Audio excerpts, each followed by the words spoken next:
My dear students, Dr. James Taylor Kent രചിച്ച lectures on homoeopathic മെറ്റീരിയ മെഡിയ എന്ന പുസ്തകത്തെ ആധാരമാക്കിയുള്ള ഈ പ്രോഗ്രാമിലേക്ക് നിങ്ങൾക്കേവർക്കും വീണ്ടും സ്വാഗതം.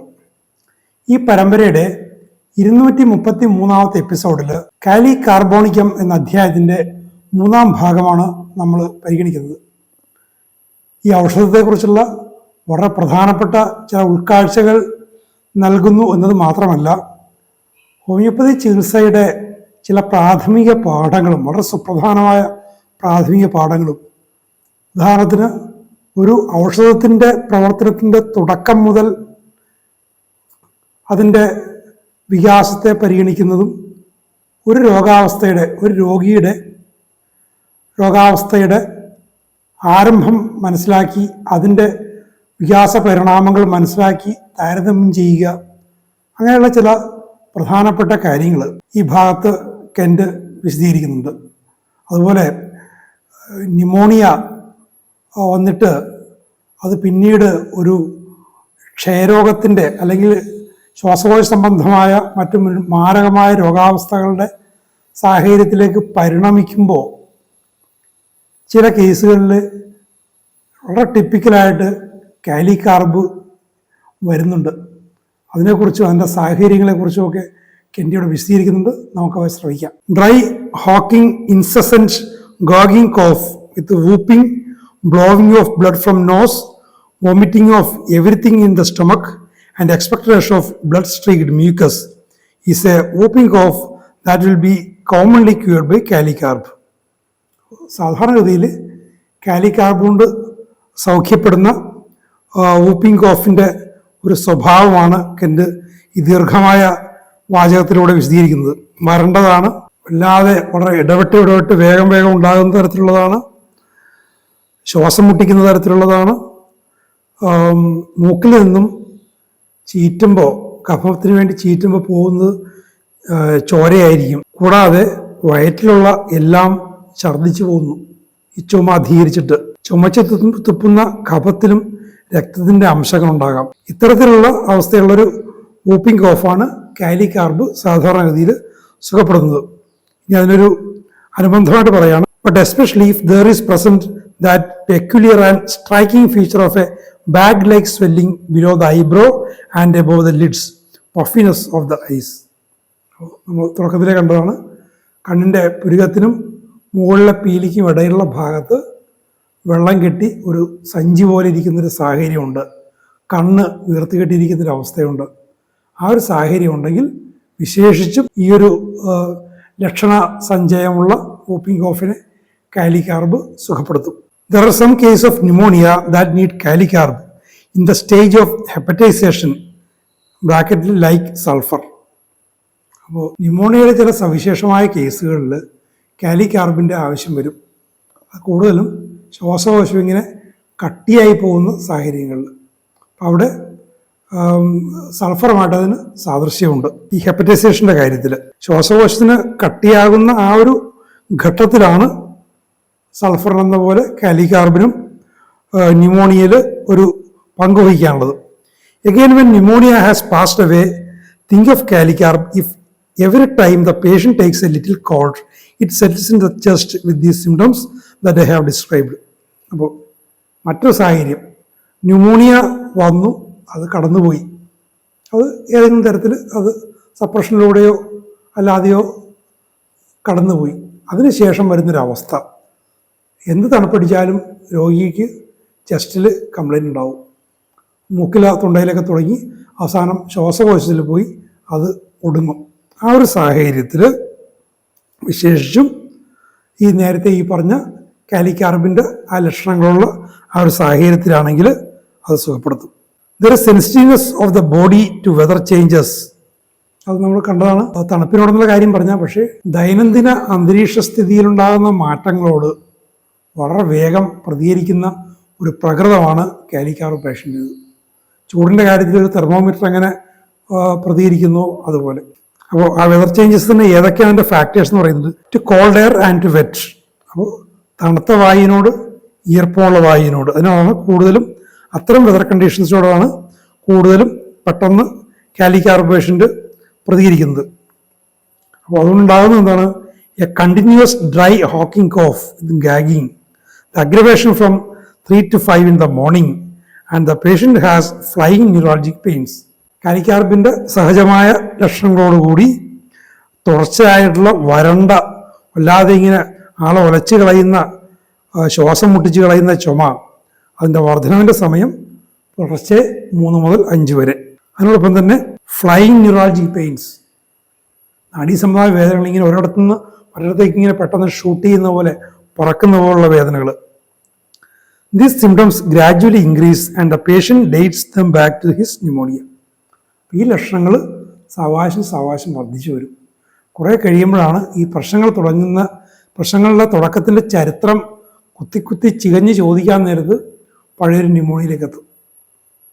അപ്പോൾ ഇതിനെക്കുറിച്ച് കെൻ്റ് കുറച്ചുകൂടി കഴിയുമ്പോൾ കൂടുതൽ വിശദീകരിക്കുന്നുണ്ട്. ഒരു രോഗാവസ്ഥ അപ്പോഴുള്ള നിലവിലുള്ള സ്ഥിതിയാണ് പരിഗണനീയമെങ്കിലും അതിൻ്റെ ചരിത്രം, അതിൻ്റെ തുടക്കത്തിൻ്റെ വികാസ പരിണാമങ്ങളുടെ ചരിത്രം പലപ്പോഴും പ്രധാനമായിട്ട് വരും. He says, doctor, I have never been quite well since I had pneumonia. അപ്പോൾ എനിക്ക് ന്യൂമോണിയ വന്നതിൽ പിന്നെ എനിക്ക് ഒരു സുഖമില്ല. ഇത്തരം ഒരു പ്രതികരണം എല്ലാവരിൽ നിന്നും പ്രതീക്ഷിച്ചുകൂടാ, വിശേഷം ഇന്നത്തെ കാലഘട്ടത്തിൽ. ഇതൊക്കെ ചികഞ്ഞെടുത്താലേ കിട്ടുള്ളൂ. The catarrhal state has settled in his chest and there is a chronic tendency to take hold. അപ്പോൾ കഫസംബന്ധമായ ഒരു പ്രശ്നം അത് ചെസ്റ്റിൽ പോയി ഒടുങ്ങി, എന്നിട്ട് ഒരു തണുപ്പ് അടിച്ചു കഴിഞ്ഞാൽ വേഗം കുഴപ്പമുണ്ടാക്കുന്ന ഒരു പ്രകൃതം അയാളിൽ സ്ഥായിയായിട്ട് വരുന്നു. These case are threatening going to phthisis and will hardly be likely to recover without kali carb. ഒരു പ്രധാനപ്പെട്ട കാര്യം, ഇത്തരം സാഹചര്യങ്ങൾ ഈ ന്യൂമോണിയയിൽ തുടങ്ങി ഏത് തണുപ്പിടിച്ചാലും ചെസ്റ്റിൽ പോയി സെറ്റിൽ ചെയ്യുന്നൊരു സാഹചര്യം അത് ക്രമേണ വർദ്ധിച്ച് ക്ഷയരോഗത്തിൻ്റെ അവസ്ഥയിലേക്ക് ചെല്ലും. അത്തരം സാഹചര്യങ്ങളിൽ, ക്ഷയരോഗത്തിൻ്റെ ഭീഷണി നിലനിൽക്കുന്ന സാഹചര്യങ്ങളിൽ കാലിക്കാർബില്ലാതെ സുഖപ്പെടുന്ന സാഹചര്യങ്ങൾ കുറവായിരിക്കും എന്നാണ് കെൻ്റ് പറയുന്നത്. അപ്പം അതിനർത്ഥം കാലിക്കാർബിലേക്ക് വിരൽ ചൂണ്ടുന്ന ലക്ഷണങ്ങൾ അത്തരം സാഹചര്യങ്ങൾ സ്വാഭാവികമായിട്ടും വരും എന്നുകൊണ്ടായിരിക്കണം.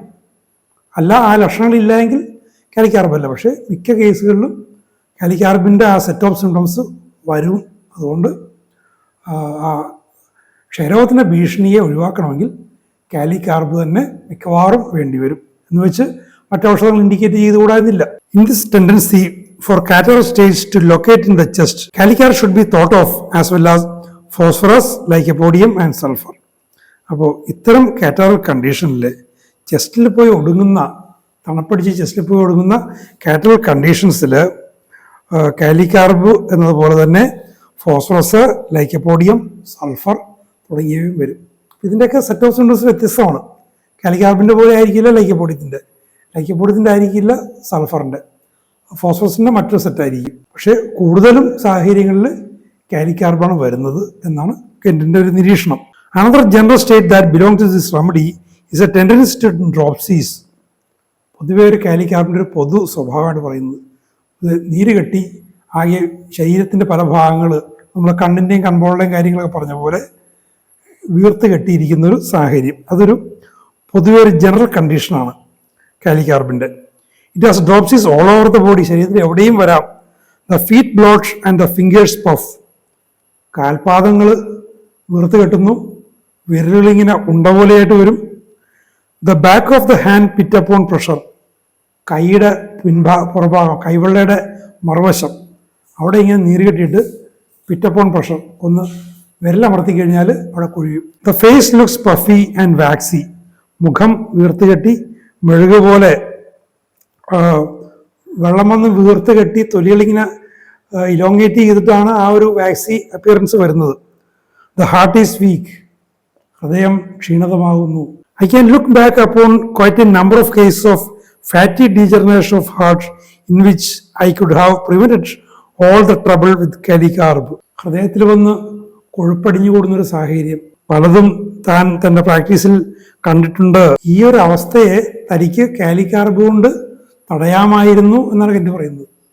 ഇതിനു മുമ്പുള്ള ആ ഒരു തണുപ്പടിച്ച ആ ന്യൂമോണിയയൊക്കെ വന്ന സാഹചര്യത്തിൽ തൻ്റെ കയ്യിൽ ആ പേഷ്യൻസിനെ കിട്ടിയിരുന്നെങ്കിൽ ഇങ്ങനത്തെ ഒരു ഗുരുതരാവസ്ഥയിലേക്ക് വരാതെ തനിക്ക് അവരെ തടയാമായിരുന്നു അതുപോലെ നിങ്ങളുടെ കേസുകളിലും നിങ്ങളും തടയാൻ സാധിച്ചില്ലെങ്കിൽ ഒരു ഡെവലപ്ഡ് കണ്ടീഷനാണെങ്കിൽ അതിന് ഉചിതമായ ഔഷധങ്ങൾ, കാലികാർബ് പോലുള്ള ഉചിതമായ ഔഷധങ്ങൾ ഉപയോഗിച്ചുകൊണ്ട് അതിനെ സുഖപ്പെടുത്തണം എന്നാണ് കെൻ്റ് ഇവിടെ തൻ്റെ വിദ്യാർത്ഥികളോട് അതുവഴി ഇത് ശ്രമിക്കുന്ന നമ്മളോടുമൊക്കെ ആഹ്വാനം ചെയ്യുന്നത്. ഇനി എപ്പോഴാണ് if I had known these cases better in the beginning, തുടക്കത്തിൽ ഈ കേസുകൾ ഞാൻ കണ്ടിരുന്നുവെങ്കിൽ. കെൻ്റ് അങ്ങനെ പറഞ്ഞത് ഇന്നത്തെ സാഹചര്യം എത്രയോ വ്യത്യസ്തമാണ്. ഇന്നൊക്കെ ന്യൂമോണിയ വന്നു കഴിഞ്ഞാൽ അത് അറിഞ്ഞാൽ പേര് കേട്ട് കഴിഞ്ഞാൽ പിന്നെ ഹോമിയോപാസിൻ്റെ അടുത്തേക്കൊന്നും വരില്ല, ഹോസ്പിറ്റലിലേക്ക് പോവുകയുള്ളൂ. നമ്മളിലേക്ക് കിട്ടുന്നത് അവസാനം ഹൃദയത്തിന് കുഴപ്പമുണ്ടായി, ശ്വാസകോശത്തിന് സ്ഥായിയായ കുഴപ്പമുണ്ടായി, അത് സുഖപ്പെടുന്നില്ല, സങ്കീർണമായി, അങ്ങനെയുള്ള പ്രശ്നങ്ങളായെന്ന് പറയുമ്പോഴാണ് മിക്കവാറും വരുന്നത്. These case are insidious and the indications calling for kali carb must be seen early or the patient will advance into an incurable condition. Insidious കണ്ടീഷനാണ്, അതായത് സാവകാശം വർദ്ധിച്ച് മാരകമായി തീരുന്ന അവസ്ഥ. നമ്മൾ നേരത്തെ തുടക്കത്തിലേ കണ്ടതുപോലെ ഒരു തണുപ്പടിക്കുന്നതിൽ തുടങ്ങി അതുപോയി ചെസ്റ്റിൽ പോയി സെറ്റിൽ ചെയ്യുന്നതിൽ തുടങ്ങി സാവകാശം വർദ്ധിച്ച്, പെട്ടെന്നുള്ളൊരു ഇൻക്രിമെൻ്റ് അല്ല, സാവകാശം വർദ്ധിച്ച് വളരെ മാരകമായി തീരുന്നൊരവസ്ഥ. അത് തുടക്കത്തിലേ കണ്ടിരുന്നെങ്കിൽ സുഖപ്പെടുത്താമായിരുന്നു, അല്ലെങ്കിൽ അത് അഡ്വാൻസ് ചെയ്ത് ഒരു ഇൻക്യൂറബിൾ കണ്ടീഷനിലേക്ക് എത്താം. ഹോമിയോപ്പതി ട്രീറ്റ്മെൻറ്റിലൂടെയും ചികിത്സിക്കാൻ പറ്റാത്ത തരത്തിൽ സ്ട്രക്ചറൽ ചേഞ്ചസ്, ഓർഗാനിക് ചേഞ്ചസ് വരുന്ന ഒരു സാഹചര്യത്തിലേക്ക് അതെത്താം. ഹെപ്പറ്റൈസേഷനെ കുറിച്ചൊക്കെ വിശദാംശങ്ങൾ നിങ്ങൾ പഠിച്ചു കാണും. ആ പഠനത്തിൻ്റെ അറിവിൽ എന്തുകൊണ്ട് അത് ഇൻക്യൂറബിൾ ആകുന്നു എന്ന് നിങ്ങൾക്ക് കൂടുതൽ വ്യക്തമായിട്ട് മനസ്സിലാക്കാൻ സാധിക്കും. That peculiar state of weakness and feeble circulation that finally ends in dropsy and many other complications has its likeness in kali carb. ഒരു തനതായ ഒരു ക്ഷീണിതാവസ്ഥ, കാലികാർബിൻ്റെ ലക്ഷണങ്ങൾ പ്രകടിപ്പിക്കുന്ന ക്ഷീണിതാവസ്ഥ, രക്തചംക്രമണം വളരെ നേർത്തതായിത്തീരുന്നൊരവസ്ഥ, അവസാനം അത് ശരീരമാകെ നീർക്കെട്ടുന്നതിലേക്ക് എത്തിച്ചേരുന്നൊരവസ്ഥ. അന്നേരത്തെ എൻ്റെ സുഹൃത്തിൻ്റെ അവസ്ഥയെക്കുറിച്ച് പറഞ്ഞിട്ടുണ്ട്. രണ്ട് വൃക്കയും തകരാറിലായൊരവസ്ഥ, ആകെ നീര് കെട്ടി വീർത്ത് കണ്ടാൽ നമുക്ക് പേടി തോന്നും. ആ ഒരവസ്ഥ, നീർക്കെട്ടിൽ അത് എത്തിച്ചേരുന്നു, അതാണ് അതിൻ്റെ അന്ത്യം. പിന്നെ മാത്രമല്ല, and many other complications has its likeness in kali carb. കൂടാതെ ഇത്തരം ഡ്രോപ്സിക്കൽ കേസ് മാത്രമല്ല, മറ്റ് നിരവധി സങ്കീർണാവസ്ഥകളും കാലികാർബിൽ അതിൻ്റെ സാദൃശ്യത്തെ കണ്ടെത്തുന്നു. അതായത് കാലികാർബ് കൊണ്ട് അവയെയും സുഖപ്പെടുത്താൻ പറ്റുന്നു. ഡ്രോപ്സിക്കൽ കണ്ടീഷൻ തന്നെ ഉണ്ടാവണമെന്നില്ല എന്നർത്ഥം. There is an insidiousness about kali carb. കാലികാർബിനെ സംബന്ധിച്ചോളം ഒരു വ്യാജമായൊരവസ്ഥ, ഒരു കപടമായ ഒരവസ്ഥ. In the approach of all its complaints, അതിൻ്റെ പ്രശ്നങ്ങളുടെ ആ ഒരു വരവില് വ്യക്തതയില്ലാത്തൊരവസ്ഥ. അത് നമുക്ക് ആ അവസ്ഥ വരികയാണെന്നും മനസ്സിലാവില്ല. ഇപ്പോൾ ഒരു തണുപ്പടിക്കുന്നതിൽ തുടങ്ങി, അതുപോലെ ചെസ്റ്റിൽ സെറ്റിൽ ചെയ്യുന്നതിൽ തുടങ്ങി, അത് ക്ഷയരോഗത്തിലേക്കോ ന്യൂമോണിയയിലേക്കോ ഹൃദയ സംബന്ധമായ പ്രശ്നങ്ങളിലേക്കോ അല്ലെങ്കിൽ വൃക്ക സംബന്ധമായ പ്രശ്നങ്ങളിലേക്കൊക്കെ എത്തിച്ചേരുന്ന ആ ഒരു കാര്യത്തിൽ നമുക്കൊരു വ്യക്തത കിട്ടില്ല. എന്താണ് സംഭവിക്കുന്നത് മനസ്സിലാവില്ല. ഒരു കപടമായൊരു സാഹചര്യം, അതാണ് ഇൻസിഡിയസ്നെസ്. അതിൻ്റെ സത്യം, അതിൻ്റെ വാസ്തവത്തെ തുറന്നു കാണിക്കില്ല. ഉള്ളിൽ നടക്കുന്ന ഒരു സംഭവത്തിൻ്റെ, ഒരു ഓർഗാനിക് ചേഞ്ചിൻ്റെ അതിൻ്റെ വാസ്തവം, അതിൻ്റെ നിജസ്ഥിതി അതതിനെ തുറന്നു കാണിക്കില്ല. അങ്ങനത്തെ ഒരു സാഹചര്യം കാലികാർബിനുണ്ട്. അതിൻ്റെ ഓൾ ഇറ്റ്സ് കംപ്ലൈൻറ്റ്സ്, കാലികാർബിൻ്റെ എല്ലാ പ്രശ്നങ്ങളുടെയും ആ വരവിൽ ഈ ഒരു കപട സ്വഭാവം, തുറന്നു കാണിക്കാത്തൊരു സ്വഭാവമുണ്ട്. He has a sort of nondescript appearance. His withered has much dyspnoea upon going up hill or when walking on the level. അപ്പോൾ ഒരു നോൺ ഡിസ്ക്രിപ്റ്റ് അപ്പിയറൻസ് വെച്ചാൽ ഇതുവരെ കാണാത്ത ഒരു തരം ഒരു അപ്പിയറൻസ്. ഈ വിദ്യയുടെ ആകെ ക്ഷീണിച്ച് തളർന്ന് ശ്വാസം കിട്ടാത്തൊരവസ്ഥ, ഒരു കുന്നു കയറുമ്പോഴോ അല്ലെങ്കിൽ ലെവൽ ഗ്രൗണ്ടിൽ നടക്കുമ്പോൾ പോലും ശ്വാസം കിട്ടുന്നൊരവസ്ഥ, അത് അതിനു മുമ്പുണ്ടായിട്ടില്ല. പെട്ടെന്ന് അത് കാണപ്പെട്ടു തുടങ്ങുന്നു. അത് ഈ ഇൻസിഡിയസ് നേച്ചറിൻ്റെ തന്നെ മറ്റൊരു ഭാവമാണ് അതെനിക്ക് തോന്നി, ഈ നോൺ ഡിസ്ക്രിപ്റ്റിക് അപ്പിയറൻസ്. നമുക്കത് വിശദീകരിക്കാൻ ഒരവസ്ഥ. Examination of the lungs shows them to be in very fair condition, but finally complications come on. There is a breakdown and organic changes, and you look back over these cases and say, if I had only seen in the beginning of this case what I see now, it seems as if the patient ought to have been cured. അത് നേരത്തെ പറഞ്ഞതിൻ്റെ ഒരു വിശദീകരണം. നേരത്തെ കണ്ടിരുന്നെങ്കിൽ എനിക്ക് സുഖപ്പെടുത്താമായിരുന്നു, ഇപ്പോൾ സുഖപ്പെടുത്താൻ പറ്റുന്നില്ല. അപ്പോൾ ഇതിൽ വേറെ പ്രധാനപ്പെട്ട ഒരു കാര്യം കൂടി കെൻഡിയുടെ പറഞ്ഞു വെക്കുന്നുണ്ട്. അത് വളരെയധികം ശ്രദ്ധിക്കണം. അതായത് examination of the lungs shows them to be in a very fair condition. നിങ്ങൾ ശ്വാസകോശത്തെ പരിശോധിച്ച് നോക്കുന്നു. എങ്ങനെ? സ്റ്റെതസ്കോപ്പ് വെച്ച് പരിശോധിച്ച് നോക്കുന്നു പ്രാഥമികമായിട്ട്. പിന്നീട് ഇപ്പോൾ ശ്വാസകോശത്തിൻ്റെ കപ്പാസിറ്റി പരിശോധിക്കുന്ന കമ്പ്യൂട്ടറൈസ്ഡ് ഉപകരണങ്ങളും കാര്യങ്ങളുണ്ട്. എക്സ്റേ കൊണ്ടുള്ള പരിശോധനയുണ്ട്. ഇതൊക്കെ നോക്കിയിട്ട് പറയും ആളുടെ ശ്വാസകോശത്തിന് യാതൊരു പ്രശ്നവുമില്ല. അതാണ് അവസാന വിധി. ഇയാളുടെ ശ്വാസകോശത്തിന് യാതൊരു പ്രശ്നമില്ല. പിന്നെ മറ്റെന്തോ പ്രശ്നം, അത് എന്തെങ്കിലുമൊക്കെ പേരതിന് പറയും. പക്ഷേ ബട്ട് ഫൈനലി കോംപ്ലിക്കേഷൻസ് കമോൺ. എവിടെ നിന്ന് വരുന്നു? ശ്വാസകോശത്തെ പരിശോധിച്ച് നോക്കി, കുഴപ്പമൊന്നുമില്ലായിരുന്നു. പക്ഷേ ആൾക്ക് ക്ഷയം വരുന്നു, അല്ലെങ്കിൽ മറ്റേതെങ്കിലും പ്രശ്നം വരുന്നു. ഇത് എവിടെ നിന്ന് വന്നു? ഇതാണ് ഈ കാലികാർബിൻ്റെ ഒരു ഇൻസിഡിയസ് നേച്ചർ, നോൺ ഡിസ്ക്രിപ്റ്റ് നേച്ചർ എന്നൊക്കെ പറയുന്നത്. അപ്പോൾ വെറുതെ ഒരു ശരീരത്തിലൊരു അവയവത്തെ പരിശോധിച്ച് നോക്കിയിട്ട് അതിന് കുഴപ്പമൊന്നുമില്ല, അതുകൊണ്ട് ആൾക്ക് കുഴപ്പമൊന്നുമില്ല എന്ന് പറയുന്നതിൽ കാര്യമില്ല. അത് ഇന്നും പല ഫിസിഷ്യൻസും അങ്ങനെ പറയാറുണ്ട്, ഞാനത് കേട്ടിട്ടുമുണ്ട്. പക്ഷേ അത് തെറ്റായൊരു നിരീക്ഷണമാണ്. കുഴപ്പം വന്നു കഴിയുമ്പോഴേക്കും ഇത് പുതിയൊരു പ്രശ്നം എന്ന് പറഞ്ഞ് കൈ കഴുകൊണ്ടായില്ല. അപ്പോൾ ഒരു അവയവത്തിൻ്റെ, ശ്വാസകോശത്തിൻ്റെ എന്നല്ല, ഒരു അവയവത്തിൻ്റെ ഒരു ഫെയർ ആയിട്ടുള്ള കണ്ടീഷൻ വെച്ചുകൊണ്ട് ആ ഒരു വ്യക്തിക്ക് കുഴപ്പമില്ല, രോഗിക്ക് കുഴപ്പമൊന്നുമില്ല എന്ന് പറയുന്നതിന് അർത്ഥമില്ല. രോഗി അയാൾ സുഖപ്പെടുത്താവുന്നൊരവസ്ഥയിലാണെങ്കിൽ അയാളുടെ വൈറ്റൽ ഡിറേഞ്ച്മെൻറ്റിനെ കാണിക്കുന്ന ആ മൾട്ടിറ്റ്യൂഡ് ഓഫ് സിംറ്റംസ്, ശാരീരികവും മാനസികവും ഇച്ഛാശക്തിയുമായിട്ട് ബന്ധപ്പെട്ടതും ഇൻ്റലക്റ്റുമായിട്ട് ബന്ധപ്പെട്ടതുമായിട്ടുള്ള പ്രശ്നങ്ങളുടെ ആ ഒരു കൂട്ടായ്മയിൽ നിന്നും അവയുടെ ടോട്ടാലിറ്റിയിൽ വെച്ചുകൊണ്ട് മാത്രമേ ഒരു രോഗിയുടെ അവസ്ഥ എന്താണ്, യഥാർത്ഥ അവസ്ഥ എന്താണ് എന്ന് പറയാൻ പറ്റുകയുള്ളൂ. ഇപ്പോൾ ഒരു ഹോൾ ബോഡി സ്കാനിങ് നടത്തി ഒരു കുഴപ്പമൊന്നുമില്ല എന്ന് സർട്ടിഫൈ ചെയ്താലും നമുക്ക് ശ്രദ്ധിക്കാവുന്ന ലക്ഷണങ്ങളുണ്ടെങ്കിൽ, ഡിറേഞ്ച്ഡ് വൈറ്റാലിറ്റിയെ സൂചിപ്പിക്കുന്ന ലക്ഷണമുണ്ടെങ്കിൽ അയാൾ രോഗി തന്നെയാണ്, രോഗിയായിട്ട് തന്നെ പരിഗണിക്കണം, ചികിത്സിച്ച് സുഖപ്പെടുത്തുകയും വേണം. അല്ലെങ്കിൽ പെട്ടെന്നൊരു പ്രശ്നം, ക്ഷയം, അർബുദം പ്രത്യക്ഷപ്പെടുന്നു, പിന്നീട് കാര്യം അറിയാമല്ലോ. Finally complications come on, there is a breakdown and organic changes. അയാളുടെ വൈറ്റൽ കണ്ടീഷൻ ആകെ തകരുന്നു, ഓർഗാനിക് ചേഞ്ചസ് ഉണ്ടാകുന്നു. നമ്മൾ ക്യാൻസർ എന്നൊക്കെ പറയുന്നൊരവസ്ഥ. ഞാൻ പലപ്പോഴും ക്യാൻസർ ഈസ് നോട്ട് ക്യൂറബിൾ എന്ന് പറയുന്നത്, because it is not a disease, it's a result of a disease. രോഗാവസ്ഥ കിടന്ന് കപടമായിട്ട് ലക്ഷണങ്ങൾ കാണിക്കാതെ രോഗിയെയും ചികിത്സകരെയൊക്കെ പറ്റിച്ച് കിടന്ന് പെട്ടെന്ന് അവസാനം ഒരു അവസ്ഥയിൽ അത് ടോട്ടൽ ബ്രേക്ക് ഡൗൺ ആയിട്ട് പ്രകടിതമാകുന്നൊരവസ്ഥ നിരവധി പേരിൽ നമുക്ക് കാണാൻ പറ്റും. അപ്പം ഇങ്ങനെയുള്ള കേസുകൾ കൃത്യമായിട്ട് ശ്രദ്ധിക്കണം. കാരണം മുൻപ് വന്നുപോയ രോഗാവസ്ഥകളെക്കുറിച്ചൊക്കെ വിശദമായിട്ട് ചോദിച്ചറിയണം. രോഗികളൊന്നും പറയില്ല. And you look back or these cases and say, if I had only seen in the beginning of this case what I see now seems as the patient ought to have been cured.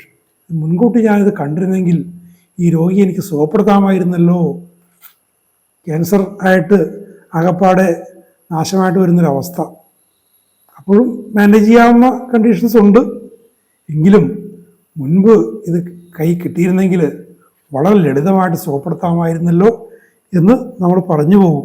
We learn the beginnings of remedies as we learn the beginning of sickness. ഒരു ഔഷധത്തിൻ്റെ അതിൻ്റെ തൻ്റെ ലക്ഷണങ്ങൾ കാണിച്ച് തുടങ്ങുന്ന ആ ഒരു സാഹചര്യത്തെക്കുറിച്ച് നമ്മൾ മനസ്സിലാക്കുന്നത് ഒരു രോഗാവസ്ഥയുടെ, ഒരു സിക്നസിൻ്റെ തുടക്കം ആയിട്ട് വേണം നമ്മളതിനെ കാണാൻ. അതിൻ്റെ ആപ്ലിക്കേഷനിൽ ഒരു കാലിക്കാർബിൽ നേരത്തെ പറഞ്ഞ പോലെ തണുപ്പടിക്കുന്നു, അത് പോയി ചെസ്റ്റ് സെറ്റിൽ ചെയ്യുന്നു. തുടക്കം. അപ്പോൾ രോഗാവസ്ഥയുടെ തുടക്കവും. ഒരു ക്ഷയരോഗി അല്ലെങ്കിൽ ക്യാൻസർ എന്ന് പറയുന്നൊരു രോഗി, ഇയാളുടെ കഥകളിങ്ങനെ ചോദിച്ചു വരുമ്പോഴേക്കും ചെറുപ്പത്തിൽ ഒരു ന്യൂമോണിയയുടെ ഒരു കേസ് വരും. ഒരു പേഷ്യൻറ്റിനെ കിട്ടുമ്പോൾ ചെറുപ്പത്തിലുണ്ടായ രോഗാവസ്ഥകളെക്കുറിച്ച് ചോദിച്ചറിയുക, അതിൻ്റെ പരിണാമങ്ങൾ സൂക്ഷ്മമായിട്ട് അന്വേഷിച്ച് മനസ്സിലാക്കുക. അങ്ങനെ ചെയ്താൽ മാത്രമേ അവർക്ക് സ്ഥായിയായിട്ട് രോഗശാന്തി കൊടുക്കാൻ സാധിക്കുകയുള്ളൂ. It is a prudent thing for a homeopathic physician to glance back over a case that he has failed on. തൻ്റെ ഒരു കേസിൽ താൻ പരാജയപ്പെട്ടു പോയെങ്കിൽ അയാളുടെ ആ രോഗിയുടെ പഴയ ചരിത്രത്തിലേക്ക് ഒരു തിരിഞ്ഞു നോട്ടം എടുക്കുന്നത് വളരെ ഉചിതമായിരിക്കും, പ്രൂഡൻ്റായിരിക്കും. അങ്ങനത്തെ ഒരു പ്രൂഡൻസ്, അങ്ങനത്തെ ഒരു ജാഗ്രത, അങ്ങനത്തെ ഒരു ശ്രദ്ധ കാണിച്ചില്ലെങ്കിൽ അയാൾക്കുണ്ടായ പരാജയം വീണ്ടും ആവർത്തിക്കുകയുള്ളൂ. അപ്പോൾ പരാജയം എല്ലാവർക്കും ഉണ്ടാകും, വിശേഷം പ്രാക്ടീസിൻ്റെ തുടക്കത്തിൽ പരാജയങ്ങളുണ്ടാകും. പരാജയങ്ങളുണ്ടാകുമ്പോൾ അത് വിട്ടുകളയല്ല ചെയ്യേണ്ടത്, വീണ്ടും കേസ് എടുക്കുക, പിന്നിലേക്ക് കണ്ണോടിക്കുക, ഗ്ലാൻസ് ബാക്ക്. പിന്നിലേക്ക് വെറുതെ കണ്ണോടിച്ചുകൊണ്ടായില്ല, ഇവിടെ ശരിക്കും ചിക്കിച്ചിരിഞ്ഞെടുക്കേണ്ടി വരും നമ്മളിപ്പോഴത്തെ വിശേഷം ഇന്ത്യൻ സാഹചര്യങ്ങളിൽ. Or someone else has failed on, അല്ലെങ്കിൽ മറ്റൊരു രോഗി മറ്റൊരു ഡോക്ടറിൻ്റെ അടുത്ത് പോയി പരാജയപ്പെട്ട് നിങ്ങളടുത്ത് വരുന്ന കേസ് പോകാം, അങ്ങനെയും വരാം. ഞാനൊക്കെ അങ്ങനെ പോയിട്ടുള്ളതാണ്. പലയിടത്തും പോയി രക്ഷയില്ലാതെ ഇങ്ങനെ ഡോക്ടേഴ്സിനെ ഹോമിയോപാസിനെ തിരഞ്ഞ് നടന്ന് നിരാശപ്പെട്ട് അവസാനം എൻ്റെ കാര്യം ഞാൻ തന്നെ നോക്കേണ്ട അവസ്ഥ എനിക്ക് വന്നിട്ടുണ്ട്. അപ്പോൾ ഡോക്ടേഴ്സ് ശ്രദ്ധാപൂർവം പ്രാക്ടീസ് ചെയ്തിരുന്നെങ്കിൽ, പിന്നെ സംബന്ധിച്ചുള്ള അങ്ങനെയുള്ള ആളുകളെ കണ്ടെത്താത്തതിൻ്റെ കുഴപ്പമുണ്ട്. അപ്പോൾ ആ തരത്തിൽ നമ്മൾ എക്യുപ്ഡ് ആയിരിക്കണം. അങ്ങനെ നിങ്ങൾക്ക് കിട്ടുന്ന വളരെ മികച്ച എക്യുപ്മെൻറ്റിൽ ഒന്ന് ആണ് ഈ പുസ്തകം. Someone else has failed on to study the beginning and see what the manifestations were. എന്താ പഠിക്കേണ്ടത്? ഈ രോഗാവസ്ഥയുടെ മാനിഫെസ്റ്റേഷൻ, അതിൻ്റെ പ്രകടനങ്ങൾ എങ്ങനെ ആയിരുന്നു, ഇപ്പോൾ എങ്ങനെയാണെന്നല്ല, ഇതിൻ്റെ പ്രകടനങ്ങൾ അതിൻ്റെ പ്രാഥമിക രൂപത്തിൽ എങ്ങനെ ആയിരുന്നു എന്ന് പഠിക്കണം. അങ്ങനെ പഠിക്കാതെ ഇപ്പോഴത്തെ ഒരവസ്ഥ വെച്ച് ചികിത്സിച്ചു കഴിഞ്ഞാൽ പരാജയം ആവർത്തിക്കുകയുള്ളൂ. പക്ഷേ അങ്ങനെ പഠിച്ചു കഴിഞ്ഞാൽ തീർച്ചയായിട്ടും വിജയിക്കും, അത് ഉറപ്പാണ്. എനിക്ക് വ്യക്തിപരമായിട്ട് അതിന് ഉറപ്പ് തരാൻ സാധിക്കുകയും ചെയ്യും. കാലിക്കാർബ് പോലുള്ള ഔഷധങ്ങൾ, സൾഫർ, ലൈക്കോപോഡിയം, ഫോസ്ഫറസ് ഒക്കെ മറ്റു നിരവധി ഔഷധങ്ങൾ, അതിനൊക്കെ നിങ്ങളെ സഹായിക്കുന്ന ഔഷധങ്ങളാണ്. അപ്പോൾ നിങ്ങളെ സംബന്ധിച്ചിടത്തോളം പരാജയപ്പെട്ട കേസുകൾ, മറ്റുള്ളവരുടെ പരാജയത്തിൽ നിന്നും നിങ്ങളടുത്ത് വന്ന കേസുകൾ, നിങ്ങൾക്ക് തന്നെ പരാജയമുണ്ട കേസുകൾ നിങ്ങൾ എൻകറേജ് ചെയ്യുക, വീണ്ടും പഠിക്കുക, പഠിച്ച് സുഖപ്പെടുത്താൻ സാധിക്കും. This kind of study to the homeopathy physician is as delightful as postmortems are to the old school. വളരെ സർക്കാസ്റ്റിക്കാണ് എന്ന് പറയുന്നത്. ഓൾഡ് സ്കൂൾ, പഴയ ചികിത്സകൾ, അലോപ്പതി ചികിത്സകളെ കുറിച്ചാണ് പറയുന്നത്, അല്ലെങ്കിൽ അന്നത്തെ പരമ്പരാഗത ചികിത്സകൾ. അവരുടെ ഡിലൈറ്റ് എന്താണ്? മരിച്ചു കഴിഞ്ഞ് മൃതശരീരം പരിശോധിച്ച്, കീറി മുറിച്ച് പരിശോധിച്ച്, ഓട്ടോപ്സി നടത്തിയിട്ട് അതെ ഹൃദയത്തിൽ അതായിരുന്നു, അവിടെ കൊഴുപ്പടിഞ്ഞിരുന്നു, അവിടെ വെള്ളക്കെട്ടുണ്ടായിരുന്നു, കരൾ പോയിരുന്നു, കിഡ്നി ചുരുങ്ങിയില്ലാതായിരുന്നു, അല്ലെങ്കിൽ അത് പോയിരുന്നു എന്നൊക്കെ പറഞ്ഞ് ആ മരണത്തിൻ്റെ കാരണം കണ്ടെത്തി എന്ന് പറഞ്ഞ് സന്തോഷിക്കുന്നതിന് പകരം ഹോമിയോപാത്തിൻ്റെ ഡിലൈറ്റ് എന്താണ്? രോഗിയുടെ പഴയ അവസ്ഥകൾ അതിനെക്കുറിച്ച് പഠിച്ച് അവയെ സുഖപ്പെടുത്തുന്നതിലാണ് ഒരു ഹോമിയോപാത്തിൻ്റെ ആനന്ദം. വെറും ആനന്ദമല്ല, അത്യാനന്ദം, അധികമായ ആനന്ദം കുടികൊള്ളുന്നത്. ജീവിച്ചിരിക്കുന്നവരുമായിട്ടാണ് ഹോമിയോപാത്ത് ഡീൽ ചെയ്യുന്നത്. ജീവിച്ചിരിക്കുന്നവർക്ക് ജീവൻ സമൃദ്ധമായി ഉണ്ടാകാൻ, അവൻ്റെ ജീവൻ്റെ സമൃദ്ധി കാണാൻ, ആ ഒരു വൈറ്റൽ പ്രിൻസിപ്പിളിൻ്റെ ആഘോഷം കാണാൻ വിളിക്കപ്പെട്ടവരാണ് ഓരോ ഹോമിയോപാത്തും. അതിന് ധാരാളമായ പ്രയത്നവും പഠനവും ആവശ്യമാണ്. കെൻറ്റിൻ്റെ ഈ ലെക്ചേഴ്സ് ഓൺ ഹോമിയോപ്പത്തിക് മെറ്റീരിയ മെഡിക്ക പോലുള്ള ഗ്രന്ഥങ്ങൾ നിങ്ങളെ അത് പ്രാപ്തരാക്കും എന്നുള്ള കാര്യത്തിൽ യാതൊരു സംശയവുമില്ല. നമുക്കിതിൻ്റെ തുടർന്നുള്ള ഭാഗങ്ങൾ അടുത്ത എപ്പിസോഡിൽ നമുക്ക് കേൾക്കാം. Thank you very much for watching.